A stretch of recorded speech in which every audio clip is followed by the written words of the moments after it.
Queen of England invites Sound Sultan for dinner.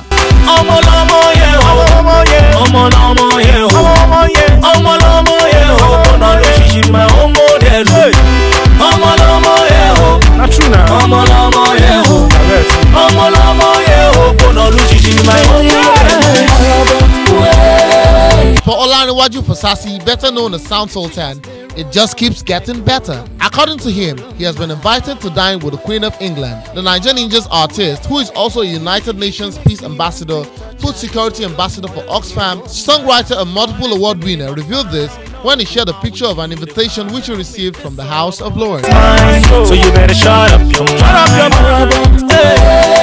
Nothing in the world can come between me and my Yoruba.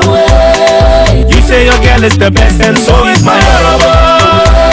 In the letter of invitation, he was implored to join in the celebration of Nigeria and the anniversary of the Queen's 100th year on the throne, which is being organized by a foundation called GLEAD, which is an initiative promoting good governance and virtue.